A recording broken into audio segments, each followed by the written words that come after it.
সপ্তাহ ব্যবধানে নরসিংদীতে আবারও খুন, এবার হত্যার শিকার সাবেক ইউপি চেয়ারম্যান, পরিকল্পিত দাবি স্বজনদের। 87 উপজেলায় চলছে ভোট, বেশিরভাগ কেন্দ্রে ভোটার উপস্থিতি। অপ্রীতিকর ঘটনা এড়াতে সতর্ক আইনশৃঙ্খলা বাহিনী। এমপি আনার হত্যায় শিমুলের সহযোগ সাইফুলকে গ্রেফতার। ডিএনএ পরীক্ষা হবে সেপটিক ট্যাঙ্ক থেকে উদ্ধার মাংসখণ্ডের। এখনো স্বাভাবিক হয়নি উপকূলের জনজীবন, স্পষ্ট ধ্বংসযোগ্য। এবারও বুক পেতে ঘূর্ণিঝড় থেকে রক্ষা করল সুন্দরবন। এবং আগামী বাজেটেও গুরুত্ব পাচ্ছে না শিক্ষা ও স্বাস্থ্য খাত। প্রকল্প নির্ধারণ ও প্রয়োজনীয় বরাদ্দ নিয়ে হতাশা বিশেষজ্ঞদের। দেখছিলেন শিরোনাম সংবাদ দুপুরের, সঙ্গে আছি আমি লিনিয়া আফরোজ। এবার বিস্তারিত। নরসিংদীতে আবারও ঘটল রাজনৈতিক হত্যাকাণ্ড। এবার সন্ত্রাসীদের গুলিতে খুন হলেন মেহেরপাড়া ইউনিয়ন পরিষদের সাবেক চেয়ারম্যান ও ইউনিয়ন আওয়ামী লীগের সাধারণ সম্পাদক মাহবুবুল হাসান। এই সময় গুলিবিদ্ধ হন আরও দুজন। এই ঘটনায় ক্ষুব্ধ স্থানীয়রা। সহকর্মী সুমন বর্মনের পাঠানো তথ্যচিত্রে বিস্তারিত জানাচ্ছেন টুম্পা আফরোজ। মঙ্গলবার রাত 12টায় প্রতিদিনের মতো নরসিংদী সদর উপজেলার ভগীরথপুর চেয়ারম্যান মার্কেটের নিজ অফিস থেকে 8-10 জনকে নিয়ে হেঁটে বাড়ি যাচ্ছিলেন মেহেরপুর ইউনিয়ন পরিষদের সাবেক চেয়ারম্যান মাহবুবুল হাসান। ভগীরথপুরের বাবা টেক্সটাইলের সামনে পৌঁছালে আগে থেকে ওত পেতে থাকা সন্ত্রাসীরা তাদের লক্ষ্য করে ককটেল ছোড়ে। এ সময় তারা বিচ্ছিন্ন হয়ে পড়লে হামলাকারীরা সাবেক ইউপি চেয়ারম্যানকে লক্ষ্য করে গুলি ছুড়লে মাহবুবুল সহ 3 জন গুলিবিদ্ধ হন। এক পর্যায়ে মাটিতে লুটিয়ে পড়লে সন্ত্রাসীরা মাহবুবুলকে কুপিয়ে মৃত্যু নিশ্চিত করে পালিয়ে যায়।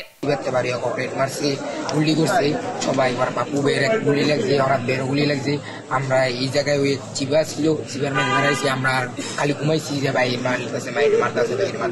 পরে স্থানীয়রা 3 জনকে উদ্ধার করে জেলা সদর হাসপাতালে নিলে চিকিৎসক মাহবুবুলকে মৃত ঘোষণা করেন। গুলিবিদ্ধ ফরহাদ ও সাইদ পাপন পাপ্পুর অবস্থার অবনতি হয় রাতেই পাঠানো হয় ঢাকা মেডিকেলে। মাহবুবুল হাসান প্রথমে ইউনিয়ন আওয়ামী লীগের সাধারণ সম্পাদক এবং পরে 2016 সালে মেহেরপাড়া ইউনিয়নের চেয়ারম্যান নির্বাচিত হন। কিন্তু গত ইউপি নির্বাচনে ইউনিয়ন যুবলীগের যুগ্ম আহ্বায়ক আজহার প্রমিত প্রান্তের কাছে দলীয় মনোনয়ন হারিয়ে চেয়ারম্যান পদ থেকে ছিটকে পড়েন তিনি। নরসিংদীতে জনপ্রিয় নেতাদেরকে কুচক্রী মহল একের পর এক হত্যা করে যাচ্ছে। রাজনীতিতে পূর্ব বিরোধের জেরে পরিকল্পিতভাবে এই হত্যার ঘটনা ঘটেছে বলে দাবি করছেন কর্মী সমর্থক ও স্বজনরা। হত্যাকারীদের দ্রুত গ্রেপ্তারের চেষ্টা চলছে বলে জানায় পুলিশ। তাদের সাথে আমাদের জমি জমা নিয়ে কোনো হিংসা নাই, তাদের সাথে আমাদের জমি জমা নিয়ে কোনো ঝামেলা নাই, কিন্তু তারা রাজনীতির প্রতি হিংসায় তারা আমার ভাইয়ের রাজনীতি দেখতে পারে না। পরপর রাজনৈতিক খুনিদের বিচার হয় না বিদায়ী এরকম হত্যাকাণ্ড সংঘটিত হইতেছে। গত 1.5 মাসের ব্যবধানে জেলায় প্রতিপক্ষের হাতে সাবেক চেয়ারম্যান, উপজেলা ভাইস চেয়ারম্যান প্রার্থী ও ইউপি সদস্য সহ বেশ কয়েকটি হত্যাকাণ্ডের ঘটনা ঘটেছে। নিউজ ডেস্ক, দেশ টিভি। দর্শক, এ বিষয়ে বিস্তারিত জানাতে নরসিংদী থেকে সরাসরি যুক্ত হচ্ছেন সহকর্মী সুমন বর্মন। সুমন, যেমনটি আপনি এর আগে সংবাদে বলেছিলেন, এখন আপনি জানাবেন এই হত্যাকাণ্ড নিয়ে এলাকাবাসী আসলে কি বলছেন। লিনিয়া, আমি এখন আছি নরসিংদী সদর হাসপাতালে। গতকাল রাত 12টায় সন্ত্রাসীদের হাতে নির্মম হত্যাকাণ্ডের শিকার হয়েছে নরসিংদী সদর উপজেলার মেহেরপাড়া ইউনিয়ন পরিষদের সাবেক চেয়ারম্যান এবং ইউনিয়ন আওয়ামী লীগের সাধারণ সম্পাদক মাহবুবুল হাসান। সন্ত্রাসীরা তাকে গুলি করে এবং কুপিয়ে হত্যা করেছে। তার লাশ এখন নরসিংদী সদর হাসপাতাল মর্গে আছে, সেখানে লাশের ময়নাতদন্ত চলছে। ময়নাতদন্ত শেষে তার লাশ স্বজনদের কাছে হস্তান্তর করা হবে বলে জানিয়েছে পুলিশ। তার নিহত হওয়ার খবর পেয়ে নরসিংদী সদর হাসপাতালের মর্গে তার রাজনৈতিক সহযোদ্ধা এবং এলাকাবাসীরা ভিড় জমিয়েছে প্রিয় নেতাকে শেষবারের মতো দেখতে। এবং এই ঘটনায় গোটা নরসিংদীতে জনপ্রতিনিধিরা এবং রাজনীতিবিদরা চরম আতঙ্ক বিরাজ করছে। আপনি জানেন মাত্র গত এক সপ্তাহ আগে নির্বাচনী সহিংসতায় নরসিংদীর রায়পুরা উপজেলার পরিষদ নির্বাচনে ভাইস চেয়ারম্যান প্রার্থী সুমন মিয়া নিহত হওয়ার ঘটনা ঘটেছিল। সেই ঘটনার 7 দিন না পেরোতেই মাহবুবুর হাসান হত্যাকাণ্ডের শিকার হয়েছে। আমি এই ব্যাপারে একজন রাজনীতিবিদের কাছে জানতে চাবো যে এই যে একের পর এক নরসিংদীতে রাজনীতিবিদ এবং জনপ্রতিনিধি হত্যাকাণ্ডের শিকার হচ্ছে, এতে করে কি আপনারা নিরাপত্তাহীনতায় ভুগছেন কিনা এবং আপনাদের চাওয়া কি? বিসমিল্লাহির রহমানির রহিম। আমরা অবশ্যই নিরাপত্তাহীনতায় ভুগছি, কারণ প্রত্যেকটা এলাকায় আওয়ামী লীগের অত্যন্ত জনপ্রিয় নেতৃবৃন্দকে টার্গেট করে একের পর এক হত্যা চালিয়ে যাচ্ছে সন্ত্রাসীরা। আমরা তার সুষ্ঠু বিচার চাই এবং সকল তদন্তের মাধ্যমে এই সন্ত্রাসীরা যাতে অল্প সময়ে জেল থেকে বেরিয়ে আসতে না পারে সেদিকে লক্ষ্য রেখে আমাদের সরকার এই বিচার কাজগুলি যেন পরিচালনা করে। এবং মাহবুবুল হাসান একজন সাধারণ ছাত্রলীগের কর্মী থেকে ইউনিয়ন ছাত্রলীগের সাধারণ সম্পাদক, ইউনিয়ন আওয়ামী লীগের সাধারণ সম্পাদক এবং জনপ্রতিনিধি ইউনিয়ন মেয়রপাড়া ইউনিয়নের অত্যন্ত জনপ্রিয় একজন চেয়ারম্যান ছিল। আমি তার বিচার এবং সুষ্ঠু বিচার দাবি করছি। ধন্যবাদ আপনাকে। একই অবস্থা নরসিংদীর সকল জনপ্রতিনিধিদের। আমরা পরিবারের স্বজনদের সাথে কথা বলেছি, তারা জানিয়েছে যে নিহতের মরদেহ তার বাড়িতে পৌঁছার পর বেলা 2:30টায় স্থানীয় গাংপাড় ঈদগাহ মাঠে তার জানাজা অনুষ্ঠিত হবে। এই ছিল নরসিংদী সদর হাসপাতাল থেকে আমার কাছে মাহবুবুল হাসান হত্যাকাণ্ড নিয়ে সর্বশেষ খবর। সুমন, ধন্যবাদ আপনাকে। দর্শক, নরসিংদী থেকে যুক্ত ছিলেন সহকর্মী সুমন। শান্তিপূর্ণভাবে চলছে ষষ্ঠ উপজেলা পরিষদ নির্বাচনের 3য় ধাপের ভোট গ্রহণ। এ ধাপে 40 জেলার 87 উপজেলা নির্বাচন অনুষ্ঠিত হচ্ছে। এর মধ্যে 16টিতে ইভিএম এবং বাকিগুলোতে ব্যালট পেপারে ভোট হচ্ছে। সকাল 8টায় ভোট শুরুর আগেই অনেকে কেন্দ্রীয় লাইনে দাঁড়ান ভোটাররা। তবে সকালে ভোটার উপস্থিতি কিছু কম হলেও বেলা বাড়ার সাথে সাথে বাড়তে থাকে। শান্তিপূর্ণভাবে নির্বাচন শেষ করতে রয়েছে আইনশৃঙ্খলা বাহিনীর সদস্যদের উল্লেখযোগ্য উপস্থিতি। এখন পর্যন্ত কোথাও কোনো সংঘর্ষের খবর পাওয়া না গেলেও সুনামগঞ্জে এক চেয়ারম্যান প্রার্থীর এজেন্টকে দেশীয় অস্ত্রসহ আটক করেছে পুলিশ। এই সময়ে তাকে 6 মাসের কারাদণ্ড দেন নির্বাহী ম্যাজিস্ট্রেট।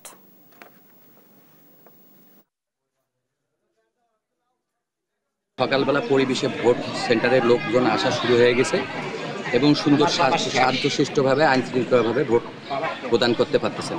কোনো সময় লাগে নাই, অনুমতিটা কেমন? ভোট দিয়ে খুব সুন্দরভাবে সিস্টেমে ভোট হইতেছে। সকালে তো ভোট দেওয়ার পরে আর কি অন্য কাজে যাব, এজেন্ট আছে, এজেন্টের কাজ করবো, এই কারণে সকালে ভোট দিতে আসছি। সবার আগে ভোট দেওয়া বাড়িতে যাবো গা, কোনো সমস্যা নাই, ইনশাল্লাহ ভোট ভালোভাবে হবে আশা করতেছি। উপজেলা নির্বাচনে ভোটের খবর জানাতে রংপুর থেকে রফিকুল ইসলাম, মানিকগঞ্জ থেকে আব্দুল আলিম ও নোয়াখালী থেকে গোলাম মাওলা সরাসরি যোগ দিচ্ছেন আমাদের সঙ্গে। শুরুতে যাব রফিকুল ইসলামের কাছে। রফিক, ভোটের পরিস্থিতি তো এর আগে আপনি জানিয়েছেন, এখন ভোটের 4 ঘন্টা পেরিয়ে গেছে, রংপুরে ভোটারদের উপস্থিতি এখন কেমন দেখছেন? আপনাকে ধন্যবাদ। আপনি যেমনটা বলছিলেন, আপনি জানেন যে রংপুরে 2টি উপজেলায় এই আজকের ভোট গ্রহণ চলছে। সকাল 8টা থেকে এখন পর্যন্ত দুপুর 12টা, অর্থাৎ 4 ঘন্টা ভোট পেরিয়ে গেছে। আমি যদি আপনাকে একটু দেখানোর চেষ্টা করি যে আমরা এখন রয়েছি রংপুরের পাগলাপীর স্কুল অ্যান্ড কলেজ কেন্দ্রে। এখানে আপনি দেখবেন যে নারী ভোটার যারা রয়েছেন তারা দীর্ঘক্ষণ ধরে লাইনে দাঁড়িয়ে রয়েছেন। অর্থাৎ শুধু এই পাগলাপীর স্কুল অ্যান্ড কলেজ না, আমরা রংপুর সদর উপজেলার বিভিন্ন কেন্দ্র ঘুরে দেখেছি সকাল থেকেই বা ভোটারদের ব্যাপক উপস্থিতি। আমি যদি আপনাকে একটু বলে রাখি যে আমরা বিভিন্ন কেন্দ্রে যখন ঘুরতেছিলাম আমরা দেখছিলাম যে মানুষজন জনে আসছেন, কেউ পায়ে হেঁটে আসছেন, কেউ আবার রিক্সায়, কেউ আবার ভ্যানে করে ভোটাররা এসে তাদের পছন্দের প্রার্থীকে ভোট দিচ্ছেন। একই সঙ্গে আমি আপনাদেরকে যদি আইন শৃঙ্খলা রক্ষাকারী সদস্যরা এসেছেন বিভিন্ন কেন্দ্রে, তাদের বক্তব্য যদি আমি আপনাকে একটু এইভাবেই বলি যে তারা এই কেন্দ্রে রংপুর বিভাগীয় কমিশনার জাকির হোসেন, রংপুর ডিআইজি আব্দুল বাতেন এবং র্যাবের একজন শীর্ষ কর্মকর্তা কর্মকর্তাও এসেছিলেন। তারা বিভিন্ন কেন্দ্রে ঘুরে আমাদের সঙ্গে কথা বলেছেন। তারা বলেছেন যে সুষ্ঠুভাবে ভোট গ্রহণ হচ্ছে, এমনটি তারা আমাদেরকে জানিয়েছিলেন। রংপুর বিভাগের যে 13টি উপজেলায় ভোট গ্রহণ চলছে, প্রত্যেকটি উপজেলায় একইভাবে ভোট গ্রহণ হচ্ছে বলে তারা আমাদেরকে জানিয়েছিলেন। আমি এখানে কয়েকজন নারী ভোটার রয়েছে, তাদের সঙ্গে কথা বলতে চাই যে তারা কতক্ষণ ধরে কিভাবে এখানে দাঁড়িয়ে রয়েছেন।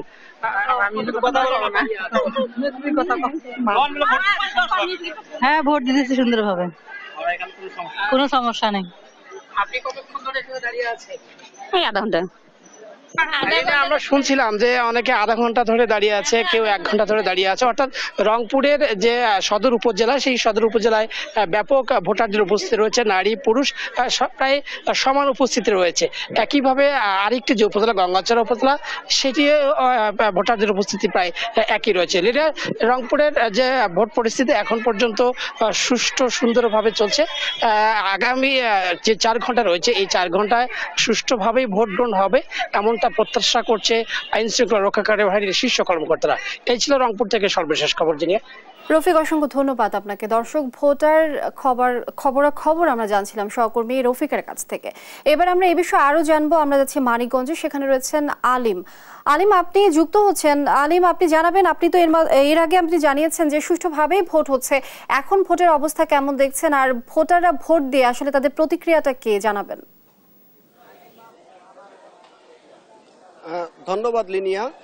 ষষ্ঠ উপজেলা পরিষদ নির্বাচনের 3য় ধাপে আমাদের মানিকগঞ্জ যে সদর এবং সাটুরিয়া উপজেলা, এই 2 উপজেলায় সকাল 8টা থেকে ভোট গ্রহণ শুরু হয়েছে। তো এখন পর্যন্ত সুষ্ঠু ও সুন্দর পরিবেশে ভোট গ্রহণ অনুষ্ঠিত হচ্ছে। এখন কোথাও কোনো অপ্রীতিকর কোনো ঘটনার আমরা খবর পাইনি।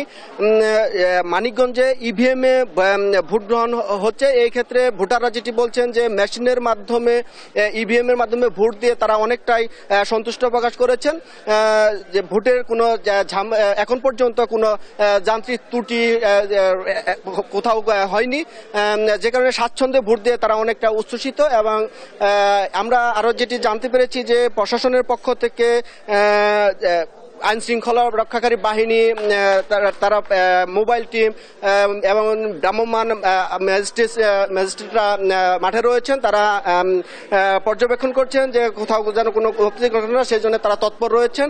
আমরা এ বিষয়ে কথা বলেছি জেলা নির্বাচন কর্মকর্তার সাথে, এবং রিটার্নিং কর্মকর্তা তিনি যেটি বলেছেন যে তারা ভোট সুষ্ঠু গ্রহণের লক্ষ্যে তারা সকল প্রস্তুতি নিয়েছেন। 1000-এর বেশি পুলিশ সদস্য, আনসার সদস্য, র্যাব, বিজিবি তারা নিয়মিত টহল দিচ্ছে, যে কারণে যে সুষ্ঠু সে পরিবেশ বজায় রয়েছে বলে তারা জানিয়েছেন। তো আমরা কথা বলেছি ভোটারদের সাথে। ভোটাররা যেটি বলছেন যে এবার দলীয় প্রতীক না থাকাতে তারা স্বাচ্ছন্দ্যে ভোট দিতে পারছেন, কোনো চাপ কিংবা কোনো যে কোনো রকম কোনো প্রভাব নেই। তো আমি এখন অবস্থান করছি মানিকগঞ্জ সদর উপজেলার জাগির ইউনিয়ন পরিষদের অস্থায়ী কার্যালয়ে। তো এখানে ভোটার উপস্থিতি বেলা বাড়ার সাথে সাথে ভোটার উপস্থিতি কিন্তু বেড়েছে, এবং ভোটাররা তাদের স্বচ্ছভাবে তারা ভোটাধিকার প্রয়োগ করতে পারছেন।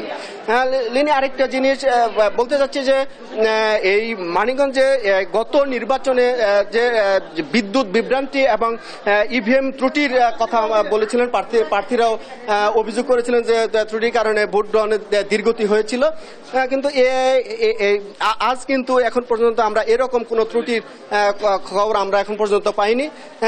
লিনিয়ার সব মিলিয়ে যে মানিকগঞ্জের ভোটের পরিবেশ সুষ্ঠু রয়েছে এবং খুব স্বাচ্ছন্দ্যে ভোটাররা ভোট দিতে পারছে। লিনিয়া, এই ছিল মানিকগঞ্জে আমার কাছে নির্বাচন নিয়ে সর্বশেষ খবর। আলিম, অসংখ্য ধন্যবাদ আপনাকে। দর্শক, মানিকগঞ্জের ভোটের পরিস্থিতির খবরাখবর জানছিলাম সহকর্মী আলিমের কাছ থেকে।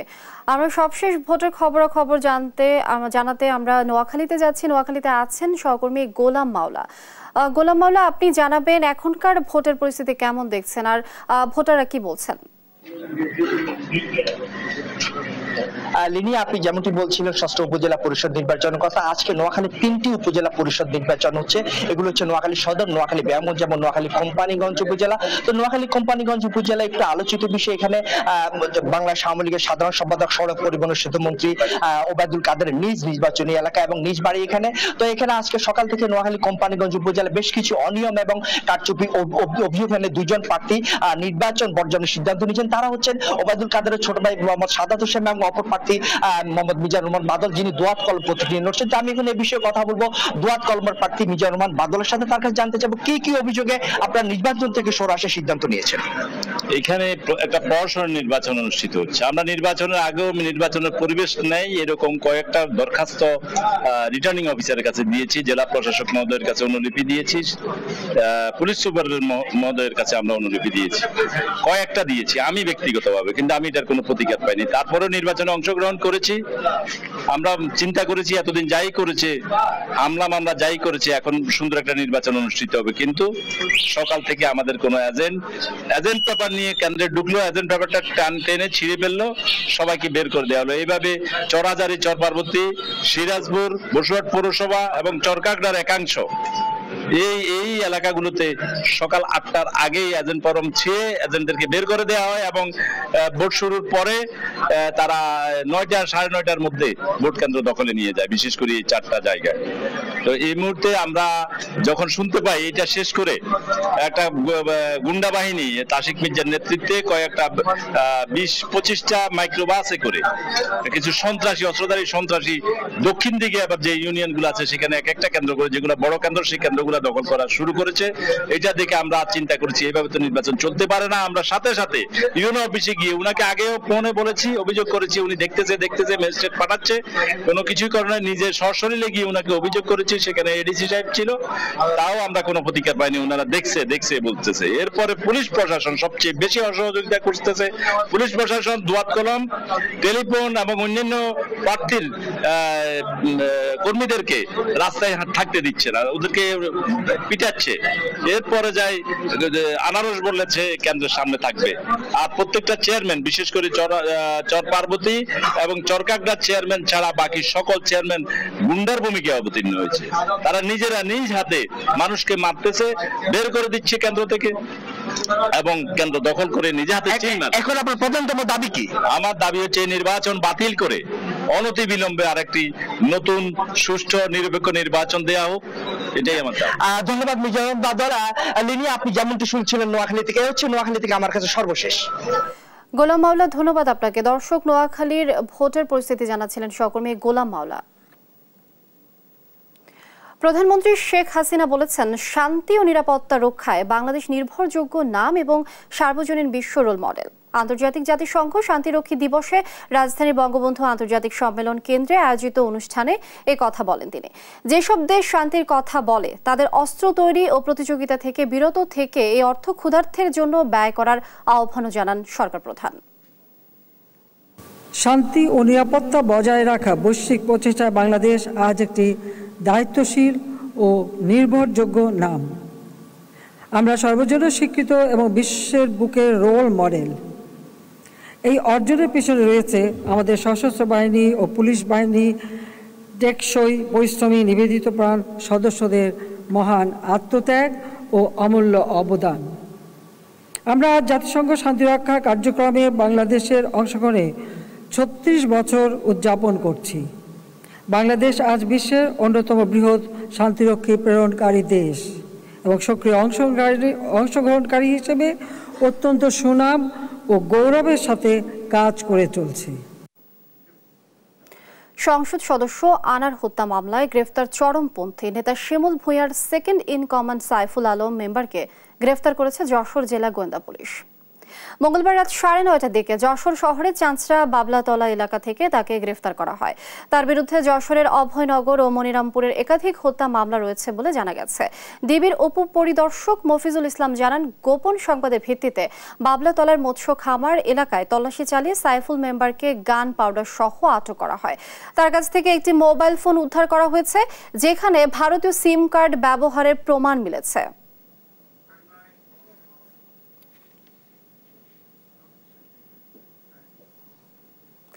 কলকাতার সঞ্জীবা গার্ডেনের সেপটিক ট্যাঙ্ক থেকে মানুষের দেহের প্রায় 4 কেজি মাংস উদ্ধার করা হয়েছে, যা ঝিনাইদহ 4 আসনের সংসদ সদস্য আনারুল আজিম আনারের বলে ধারণা করছে পুলিশ।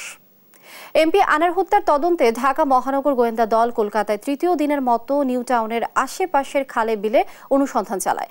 মঙ্গলবার পশ্চিমবঙ্গে সিআইডি পুলিশ কলকাতার সঞ্জীবা গার্ডেনের সেপটিক ট্যাঙ্ক থেকে দেহাংশ উদ্ধার করতে সক্ষম হয়।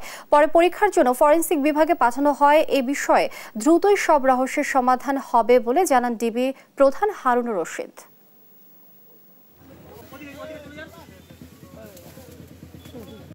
আমরা সেফটি ট্যাঙ্কি আমরা যেভাবে তাদের রিকোয়েস্ট করেছিলাম সেভাবে তারা কাজ করে কিন্তু সেই সেফটি ট্যাঙ্কি থেকে তারা কিন্তু মাংসগুলি উদ্ধার করেছে এবং প্রিজার্ভ করেছে এবং এগুলি আমরা ওনাদের সাথে কথা বলবো।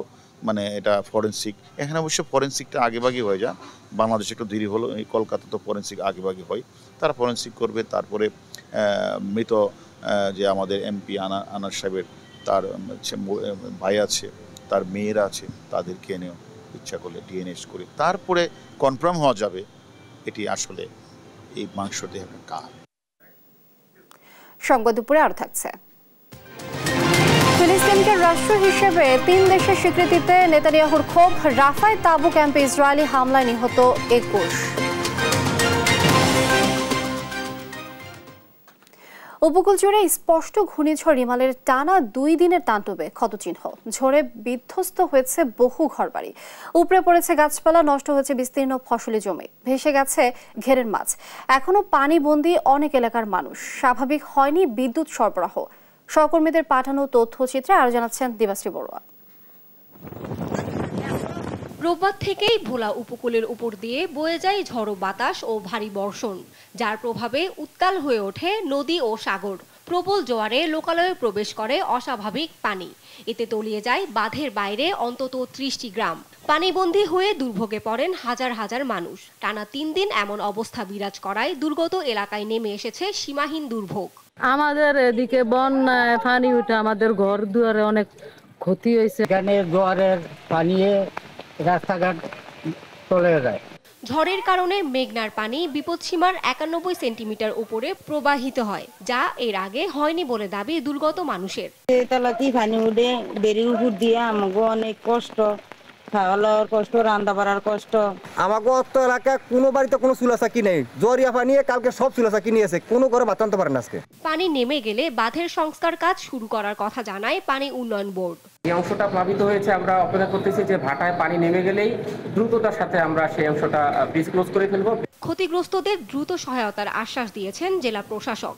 375 মেট্রিক টন চাল আমরা এই 7টি উপজেলায় দিয়েছি এবং গোখাদ্য, শিশু খাদ্য সহ নগদ ক্যাশ প্রায় 18 লক্ষ টাকা বরাদ্দ প্রদান করেছি। ঘূর্ণিঝড় রিমালের তাণ্ডবে বরগুনায় ব্যাপক ক্ষয়ক্ষতি হয়েছে। বিভিন্ন এলাকায় বেড়িবাঁধ উপচে জোয়ারের পানি ঢুকে পড়ে। ঝড়ো হাওয়ায় ভেঙে পড়ে ঘরবাড়ি। এতে 3 শতাধিক গ্রামের প্রায় 5 লাখ মানুষ ক্ষতিগ্রস্ত হয়। জেলা প্রশাসনের তথ্য অনুযায়ী জেলায় আংশিক ক্ষতিগ্রস্ত হয়েছে 13,034টি ঘর, আর পুরোপুরি বিধ্বস্ত হয়েছে 3,374টি ঘর। প্লাবিত হয়েছে 6,000 হেক্টর কৃষি জমি। 13টি স্থানে ভেঙেছে বাঁধ। প্লাবিত হয়েছে 300 গ্রাম। এছাড়াও ক্ষতিগ্রস্ত হয়েছে আরো 20 কিলোমিটার বেড়িবাঁধ। ভাঙ্গেশ্বর মাডাম সারা ভাঙ্গে মানে তলায় দিকে আছে। এবার তো ঘরের মধ্যে পানি এসে গলা সমান। চাল ডাল মানে জাহানি দুরাল্লে সুকেস ফিরিস কিছুই হারাইতে রে। ঘূর্ণিঝড়ে ক্ষতিগ্রস্তদের ত্রাণ ও পুনর্বাসনের ব্যবস্থা নেওয়া হচ্ছে বলে জানান বরগুনা জেলা প্রশাসক। সরকার কিন্তু দুর্গত মানুষের পাশে যেভাবে আমরা আছি, আশা করি এটা কিন্তু সেই সক্ষমতা আমাদের আছে এবং আমরা আশা করছি যে ভালোভাবে এই দুর্যোগ আমরা মোকাবেলা বা কাটিয়ে উঠতে সক্ষম হব। সার্বিক সহায়তা অব্যাহত থাকবে বলেও জানান তিনি। দিবাশ্রী বড়ুয়া, নিউজ ডেস্ক, দেশ টিভি। উপকূলে জনজীবনের খবর জানাতে খুলনা থেকে যুক্ত হচ্ছেন সহকর্মী রকি। আপনি নিশ্চয়ই শুনতে পাচ্ছেন। আপনি জানাবেন যে ঘূর্ণিঝড় রিমালের প্রভাবে যে ক্ষয়ক্ষতি হয়েছে, ক্ষয়ক্ষতির পরিমাণ আসলে কতটুকু হয়েছে এবং ক্ষতিগ্রস্তরা কি সাহায্য সহযোগিতা পাচ্ছেন কিনা? লিনিয়া, ধন্যবাদ। ঘূর্ণিঝড় রিমালের পরবর্তীতে খুলনা অঞ্চলে কিন্তু 4টি উপজেলায় খুবই ভয়ঙ্কর খারাপ অবস্থা। এইসব এলাকায় কিন্তু আপনার বাড়িঘর নেমেছে পানিতে, বাড়িঘরে এখনো হাঁটু পানি আছে। পাশাপাশি কিন্তু নদীর পানি মৎস্য ঘেরে ঢুকে যে সেই ঘেরগুলো নষ্ট হয়েছে। আমি লিনিয়া দর্শকদের জানতে চাই যে ঘূর্ণিঝড়ের কারণে কিন্তু খুলনার সব থেকে বেশি ক্ষতিগ্রস্ত যে কয়রা উপজেলা, সেই কয়রা উপজেলায় আজ সকাল 10টায় কিন্তু দুর্যোগ ব্যবস্থাপনা ও ত্রাণ প্রতিমন্ত্রী মোহাম্মদ মহিবুর রহমান এসেছেন। উনি সেখানে এখনো ত্রাণ বিতরণ করছেন আমরা যতদূর জানতে পেরেছি। লিনিয়া, আমি আরো একটু জানিয়ে রাখতে চাই যে সর্বশেষ আমাদের কাছে যে তথ্য আছে সে তথ্য অনুযায়ী খুলনা জেলাতে আপনার ঘূর্ণিঝড় রেমালের কারণে 4,81,000 মানুষ ক্ষতিগ্রস্ত হয়েছে এবং 82,000 ঘরবাড়ি আসলে ভেঙেছে।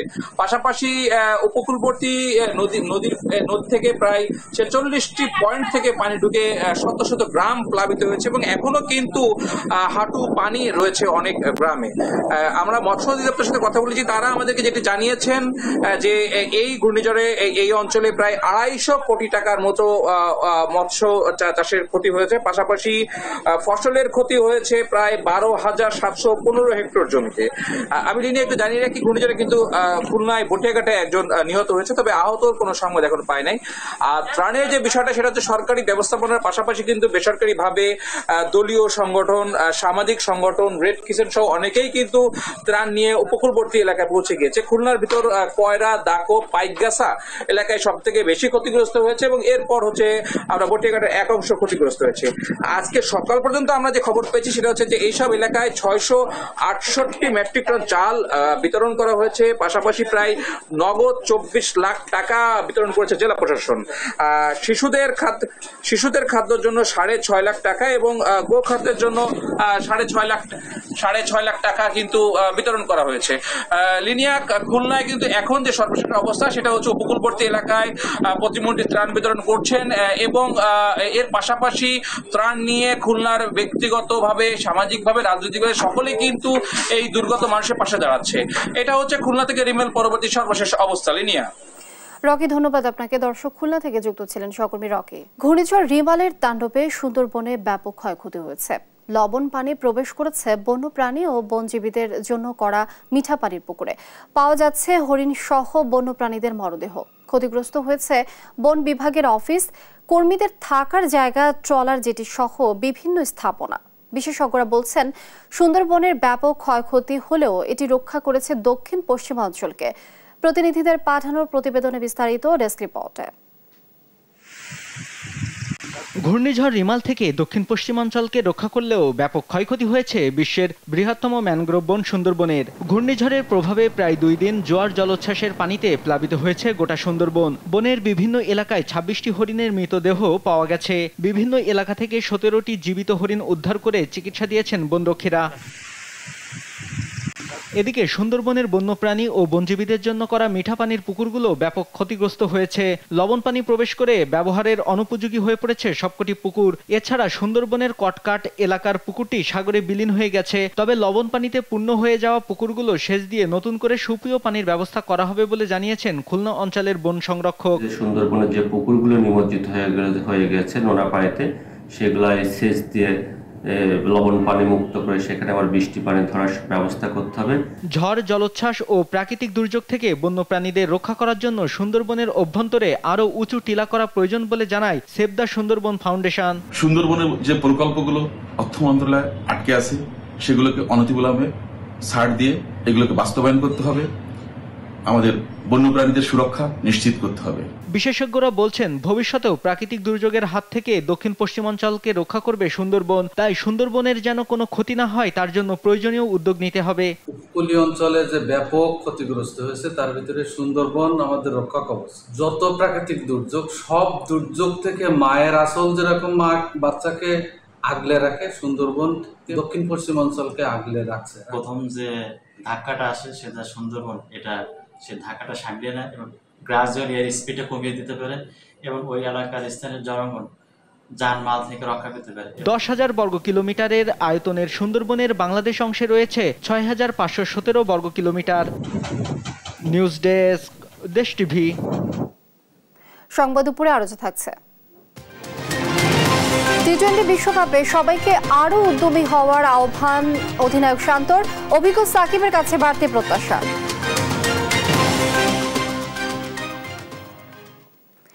এবার বাজেটের খবর।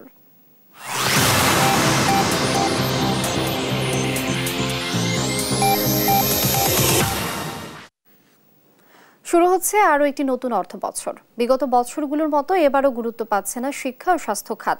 পরিকল্পনা থাকলেও বরাদ্দ করা হচ্ছে খুবই কম বাজেট। বিশেষজ্ঞরা বলছেন, দৃশ্যমান প্রকল্পগুলোতে বেশি মনোযোগ দিচ্ছে নীতি নির্ধারকরা। ফলে স্বাস্থ্য এবং শিক্ষার মতো জনগুরুত্বপূর্ণ খাত প্রত্যাশা অনুযায়ী গুরুত্ব পাচ্ছে না বাজেটে। বিস্তারিত আমেনা প্রণামের প্রতিবেদন। চলমান অর্থনৈতিক সংকটের মধ্যে আসছে নতুন অর্থ বছর। মূল্যস্ফীতির চাপ নিয়ন্ত্রণ এবং সমষ্টিক অর্থনীতির মৌলিক বিষয়গুলোকে উন্নত করাই বাজেটের প্রধান লক্ষ্য হয়ে থাকে। কিন্তু বিপরীত দিকে হাঁটছে আগাম বাজেট। বিশেষ করে স্বাস্থ্য ও শিক্ষার মতো জনগুরুত্বপূর্ণ খাতগুলো পাচ্ছে না প্রত্যাশিত বরাদ্দ। পরিকল্পনা মন্ত্রণালয় সূত্র বলছে, আগামী এডিপিতে শিক্ষা খাত 31,528 কোটি টাকা বরাদ্দ পাচ্ছে, যা মোট এডিপির প্রায় 12%। আর স্বাস্থ্য খাতে বরাদ্দ থাকছে 20,682 কোটি টাকা। অষ্টম পঞ্চবার্ষিক পরিকল্পনায় স্বাস্থ্য খাতে মোট এডিপির 11% বরাদ্দের কথা বলা থাকলেও বাজেটে রাখা হচ্ছে 7.8%।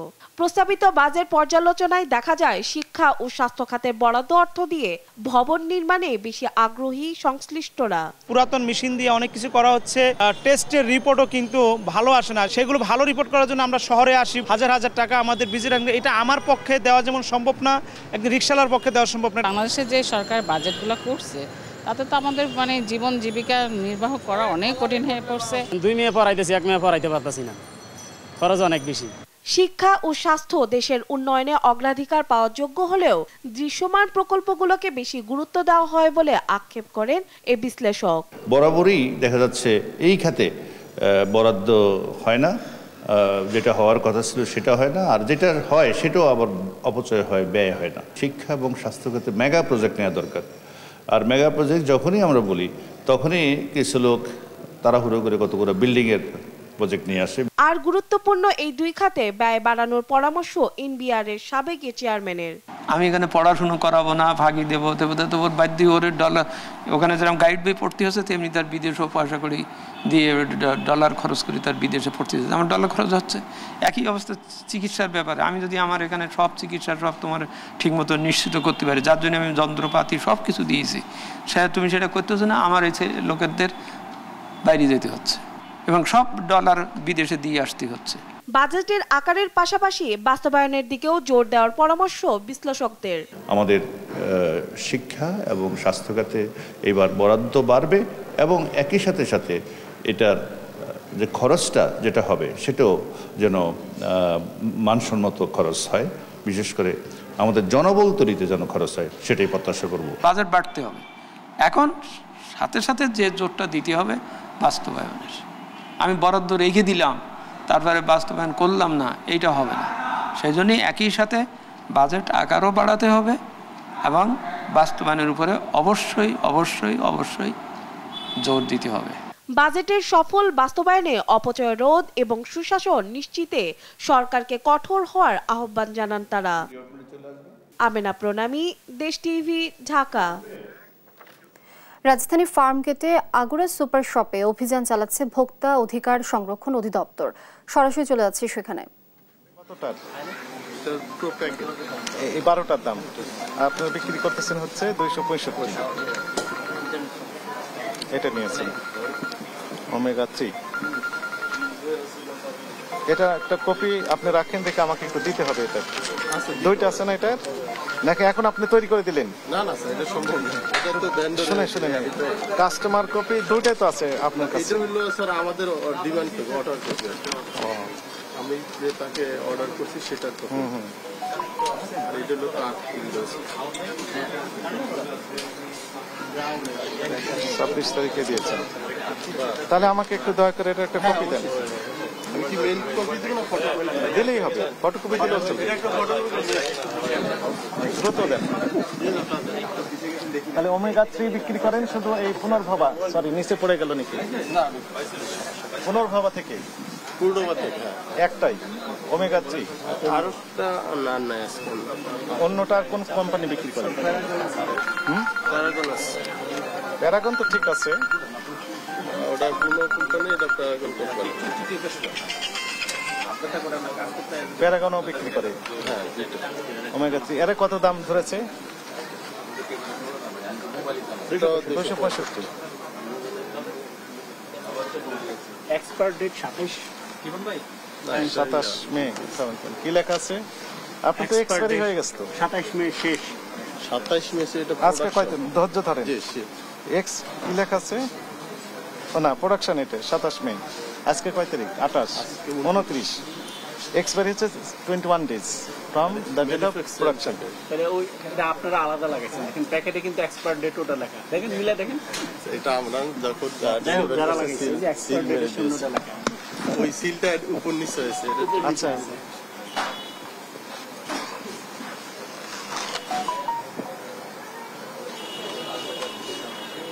কিন্তু একটা বিষয় আমি দেখলাম, আপনার ক্যাশ মেমোতে লেখা আছে সাপ্লাই দিয়েছে তার কয় তারিখে? 27 তারিখ। 27 তারিখ। আপনার তো 25 তারিখ লেখা আছে এখানে, তাহলে আগে দিনটা আগে বলতে স্যার আগের ডেলিভারি ওইটা। দর্শক, রাজধানী ফার্মগেটে আগুরা সুপার শপে অভিযান চালাচ্ছে ভোক্তা অধিকার সংরক্ষণ অধিদপ্তর। আমরা এতক্ষণ যুক্ত ছিলাম সেখানে। সাবেক আইজিপি বেনজির আহমেদ প্রসঙ্গে কথা বলছেন দুদকের আইনজীবী খুরশিদ আলম। আমরা সরাসরি চলে যাচ্ছি সেখানে।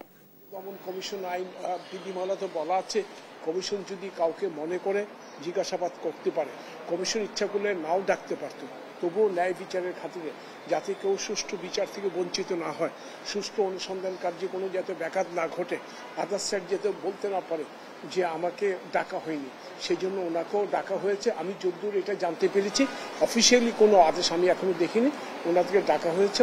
ডাকাত ওনারা যদি হাজির হয় অবশ্যই ওনাদের কাছে জিজ্ঞাসাবাদ করবে, সেই তথ্যপত্রগুলো দেখবে, সেই সব তথ্যপত্র যাচাই বাছাই করে তারপরে একটা হয়তো অনুসন্ধান শেষে একটা রিপোর্ট আসবে, তখন আপনাদেরকে আমরা কমপ্লিট পিকচার, পুরো পিকচারটা আমরা হয়তো দিতে পারবো।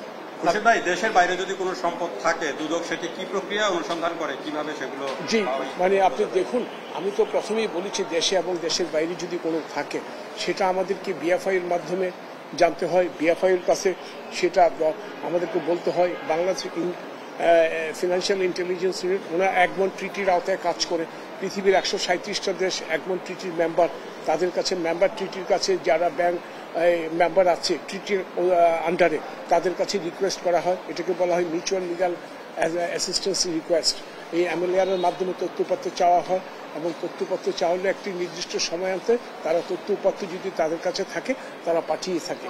আমরা শুধু এটা বেনজির ক্ষেত্রেই না, প্রত্যেকটা ক্ষেত্রেই যেখানে জ্ঞাত আয় বহির্ভূত সম্পদ আছে বা মানি লন্ডারিং আছে সেখানে আমরা এমএলআর এর মাধ্যমে থ্রু বিএফআইউ আমরা তথ্যপত্র সংগ্রহ করি। ওনার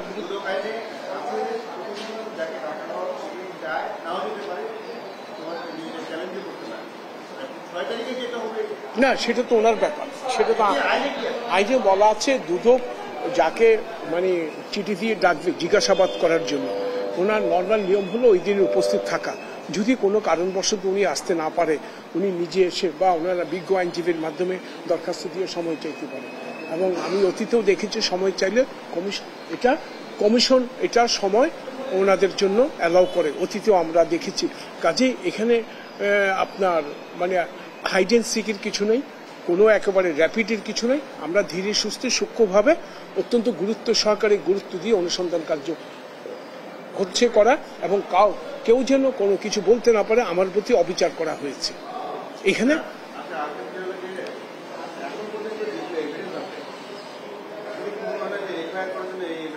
না দেখুন, এগুলি কিন্তু এভিডেন্স আমরা এখন বলতে পারবো না, এভিডেন্সটা যাবে তো আদালতে।